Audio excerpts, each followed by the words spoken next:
Hey guys, how's it going? Welcome back to another ATD video. Today we'll be working on the Suburban again. I got a ball joint that went bad. It's going to be the upper this time. I will do a lower ball joint in another video. I just have the other upper ball joint, so I'm just going to do that first. I figured I'd make that its own video. And do the upper one, since they're technically different steps.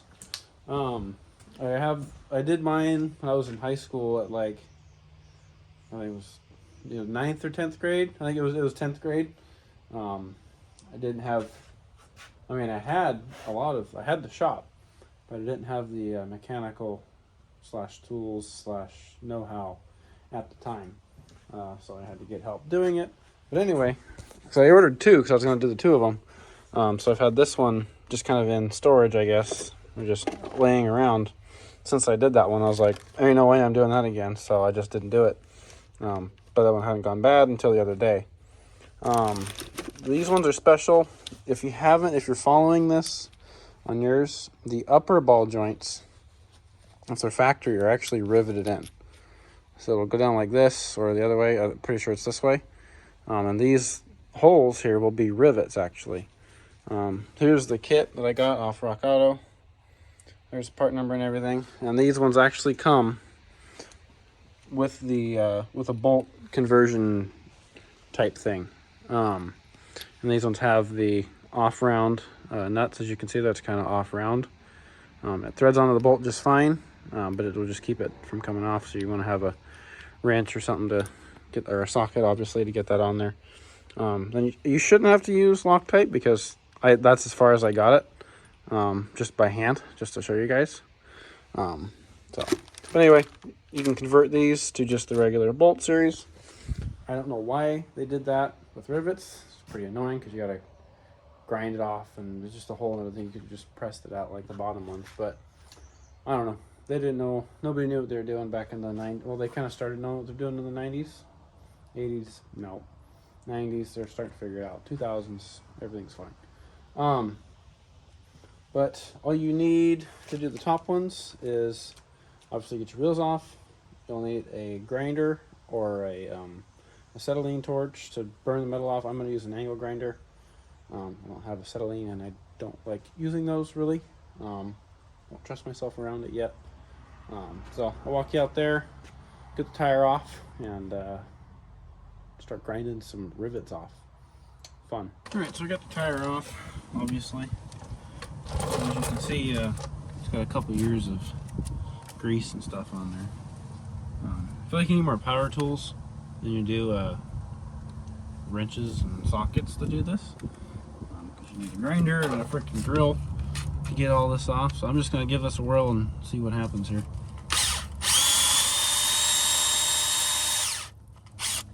Battery dead? Nope.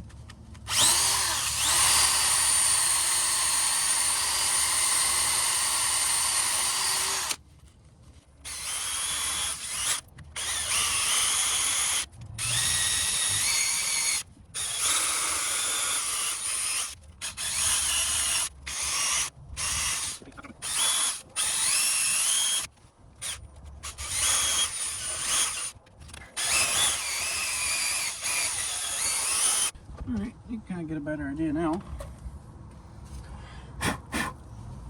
of the rivets you gotta grind off.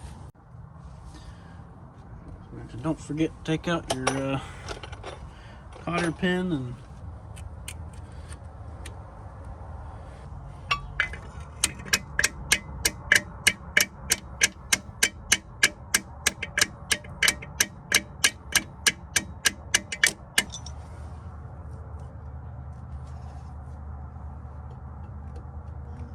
there we go.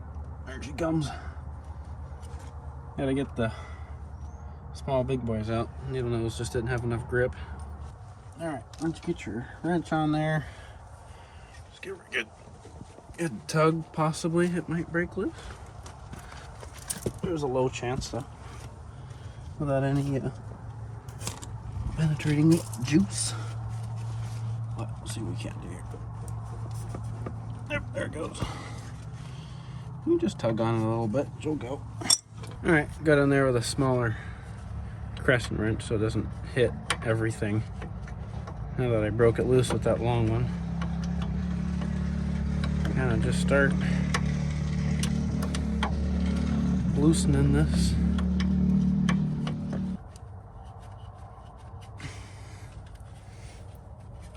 I'll actually leave it just right there. So this whole thing, actually, I do have the jack is right under the control arm, so the rear control arm won't go anywhere. Now's the fun part where you gotta try and separate these two. I don't have a pickle fork. I've honestly never used a pickle fork. I've always been able to get around without using one. I don't really think you need one, in my opinion. You just gotta use a hammer in the correct areas. Either it's somewhere in this area, or right up here. Probably this top piece on your caliper. Not the caliper specifically, but where the caliper kind of goes up to.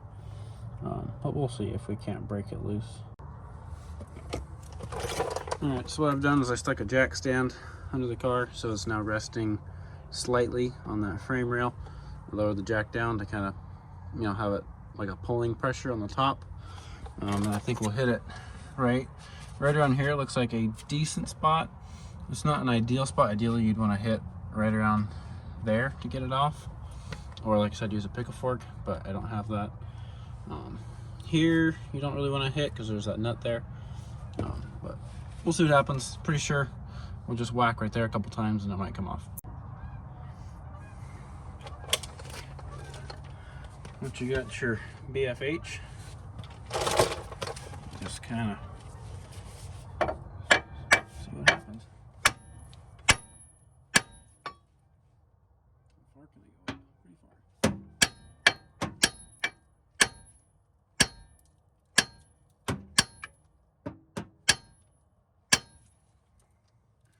Oh no, it broke loose. There we go.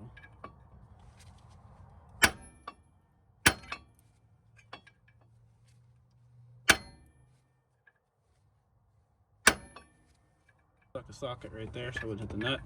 Just banged on that, and as you saw, she came right down. Oh, why is this so? Oh, all right. Quick note: take your line off first, your speed sensor line, because it's getting a little tight down there. That's just a 1/2 inch.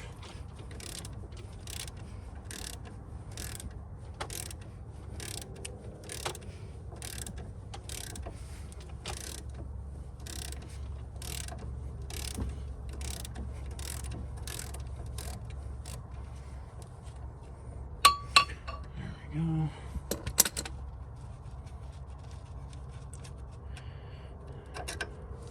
Perfect. Now you can finish taking the castle nut off.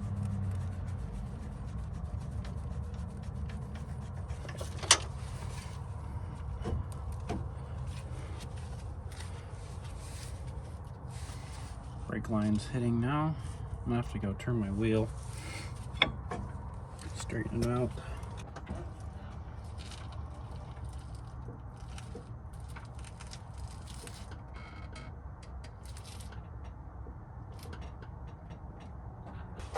That out of the way ish. This thing looks like it wants to just freaking get out of town, but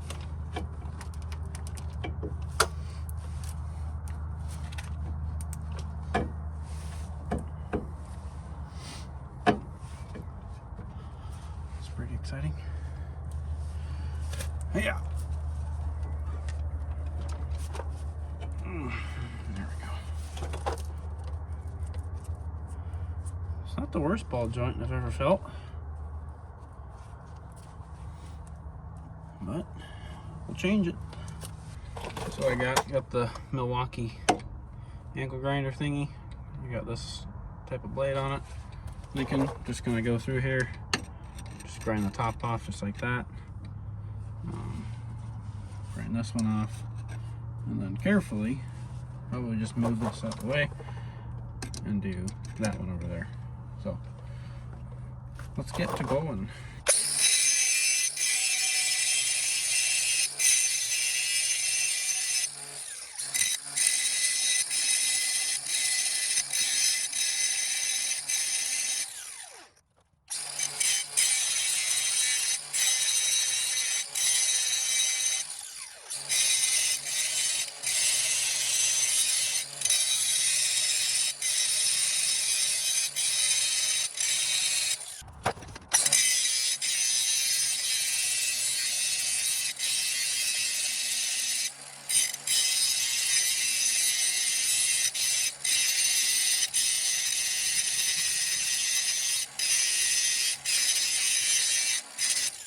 Alright, so you can kind of see that little circle in between there. That's the rivet, and you can kind of see it on that far one right there. Once you take this, it's going to be hard to see, but you can kind of see where the circle is. That's where you want to jam your punch in. I'm actually going to use an air hammer, but you can do this with a hammer and punch, and if you can't, drill out the hole. That'll make it so much easier. But if you have air tools, I highly recommend using an air hammer, because as you'll see, hopefully, it should just drop right out using the air hammer. So let me go get that all set up and bring you guys back. Alright, got the air compressor going, got the air hammer and chisel. What you do is you just get a chisel bit for an air hammer. You can see, make sure I stuck the, you can kind of see it right down here, the ball joint kind of back on the knuckle. Makes it a little bit more sturdier while you're starting to get these out. And then, theoretically, now normally you need heat. I'm gonna give it a shot since we just grinded it out, so it should be kind of hot. And just kind of see what happens, but just start jamming it out.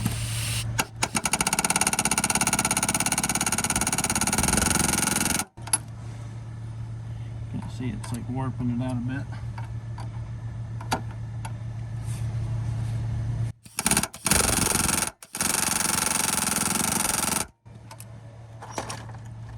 Gonna be a feisty one. Let me go get some heat just because that is really soft actually. Jeez. Got the lazy torch out.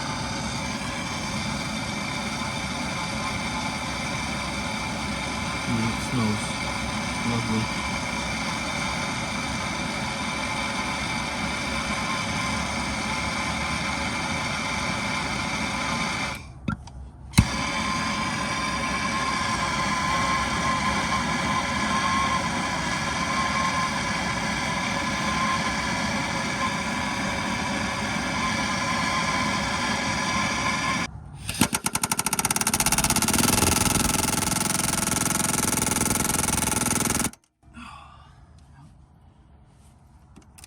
Maybe we're just gonna drill it because this thing is freaking halfway through there already. Dang. That's a soft rivet.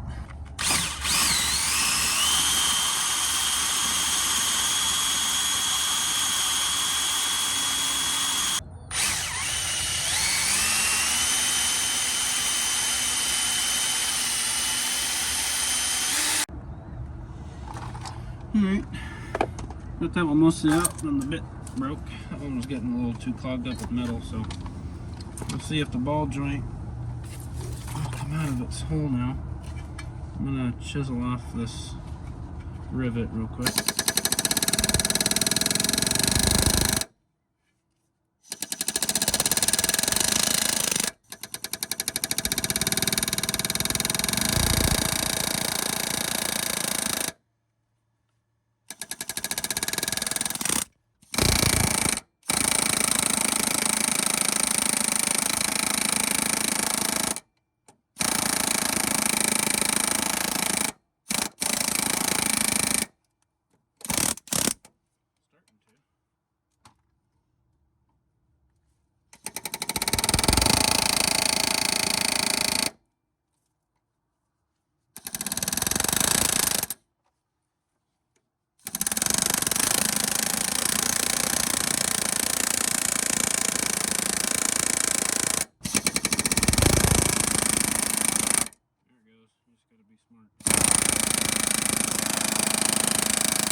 The air hammer always wins in the end.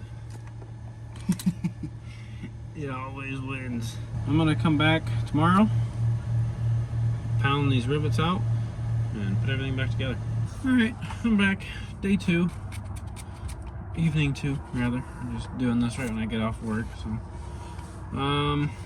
After yesterday, I just went and chiseled off this other piece that was sticking out.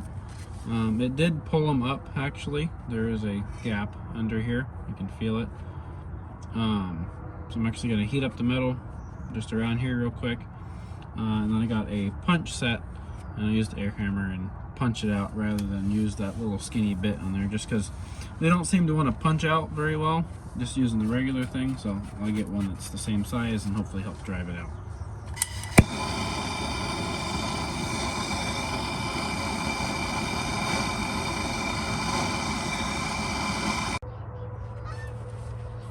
There you go. I can see it a little bit better.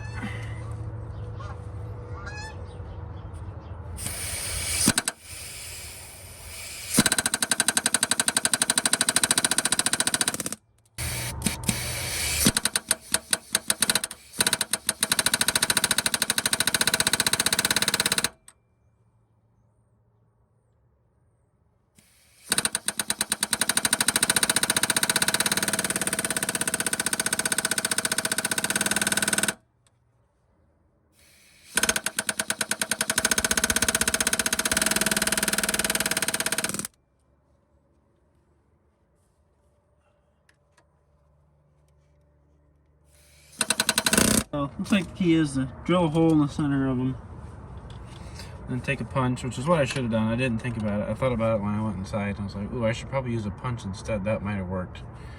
I bet you probably use a punch and you might get it. But I definitely, if that starts fighting you, just drill a hole through it. Take about 10 minutes. That just kind of loosens it up. It doesn't want to, wants to kind of collapse in on itself a little bit. You just take a punch, and she'll go through. You can do this with a hammer, but air tools are lovely, so I'm going to use that. Alright, so once you get the bolts, make sure they're this way, with the nuts up top.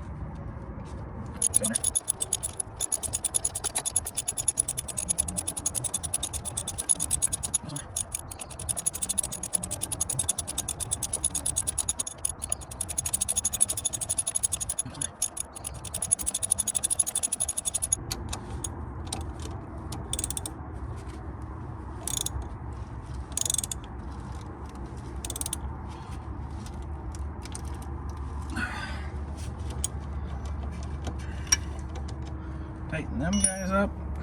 Now you can slide everything kind of back where it's supposed to be.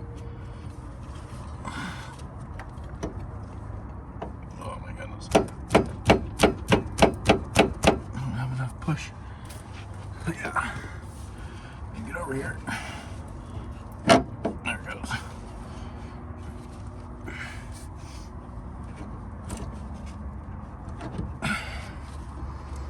Got my wheel turned as well.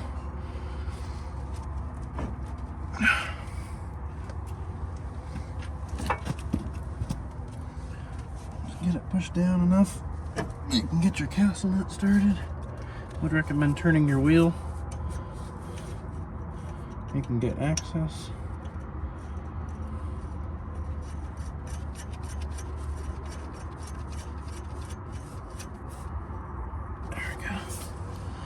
Alright, now you can go ahead and stick this interesting bracket on here. Alright, now you can start tightening your castle nut down. I got this one tight, got the clips put back in. Now all you gotta do is just tighten this down till you'll feel it bottom out on the where it seats. Goes in it, bottomed out. Now once you get that tight, just kind of look and see. I'm going to try and get it another turn so I can get the cotter pin hole to line up. Yep. Alright, that's gotta be. Get your castle nut lined up so the cotter pin hole goes all the way through, just like that. Put your cotter pin in. You'll see mine's in a very annoying area, just back there. So, gotta get some needle nose, or you can probably turn the wheel and be able to get it. Alright, once you get your castle nut, it should look something like that. See the pins going in that side. Getting a phone call. And if I can get it on camera, the pin should be wrapped around just like that on both sides. So make sure that don't fall off, and you're done. Make sure if you get the same one, make sure to grease this. There's not a lot of grease. That whole rubber boot in there should be full of grease. This one was not. There's just enough grease so the ball joint pivots around in there. So all right, just went and greased it. You can see the mess I made. You can tell it's done when it starts oozing out. Let's see if we can get you guys in there. Starts oozing out the top like that. The boot means you got her full. So now just take it for a drive, check it. But you should be good. And then just when you do your next oil change, it's good practice just to grease everything. All right, that's gonna be it. Hope that helped you guys out a little bit. Got mine all done. I got the wheel back on and everything. So should be good for another 260,000 more miles, hopefully. Look out for a video of me doing the lower ball joints. Hopefully those are normal. I don't know. I just did a quick Google search to try and find what ones I might need. And there's like 4 different kinds. I was like, great. There's 2 different like diameters, and there's a couple bolt-ons, and so yeah, I'll have to do some research on what one I need. But like I said, look out for a video of me doing the lower ones if anybody wants to know how to do that. But anyway, that's gonna be it for today. See you guys in the next one. Peace.